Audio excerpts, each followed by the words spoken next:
she was late by almost an hour and a half, which really put me in a pressure cooker to get the car ready for the next person because she brought it back, gas was empty, the car was dirty. So it was a couple of things that I needed to get done. Welcome back, this is Kev B with your TURO stories. Click the link in my bio to get cash back on your first full tank of gas, man.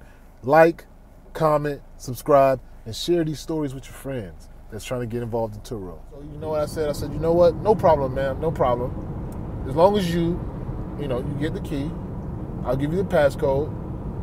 Because it just so happened, as I was leaving for work, I saw her pulling up. So I knew it was her. But I just wanted, people got to follow the process. So from there, I was like, hey, I sent her a message after I got her the code, got a situation, say, hey, I'm just doing my due diligence.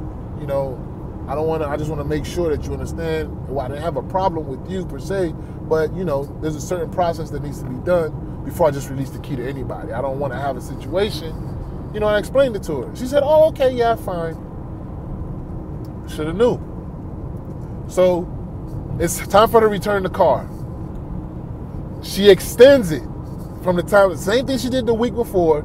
She extends the car, but for like maybe 12 hours, supposed to bring it back in the afternoon, because I had another booking, so she couldn't really extend it as far as she wanted, I'm assuming, because I had another booking afterwards, which is another thing you need to do. Make sure that you have in between bookings and your trip preferences, that you give a good enough buffer.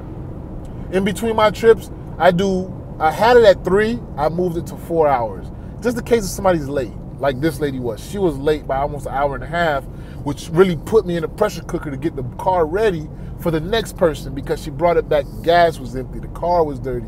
So it was a couple of things that I needed to get done. Had she brought the car back with a full tank of gas and clean on the inside, it would have been a quick turnaround, but she didn't.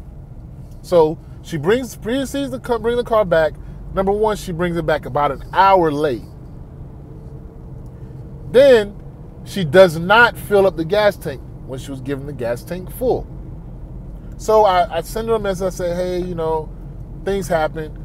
I didn't charge her for the late fee, but, I charged her for the gas, and I kind of felt like she was a little attitudey about it. It was like she had like a little attitude because I saw her when she dropped the car off, and it just seemed like she had an attitude for whatever reason. I just really didn't understand why.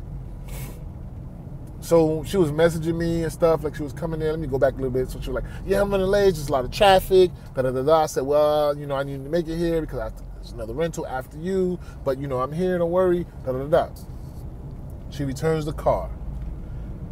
After I send her the reimbursement amount that she needs to reimburse me, it was like almost $30 for the reimbursement. Gas prices skyrocketed. And the way TURO does it, you get the reimbursement plus $10 because they charge you, for my time. Like you're supposed to return that gas.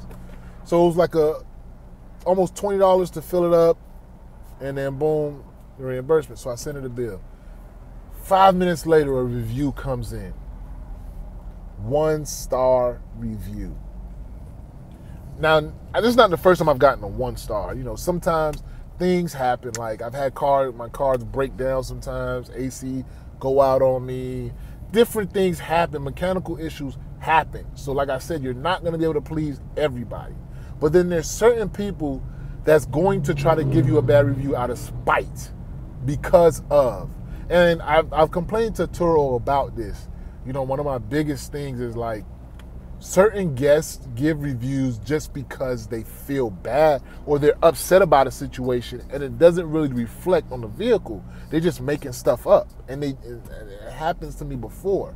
And when I first got on the platform, they used to be really good about removing those bad reviews. If you had some documentation to show and prove that that's what they did, you'll be fine. But in this case, I had a situation where it was a situation like that, and TURO said, we've changed our policy. Like, we just want it to be there, and it's all about the guest's experience.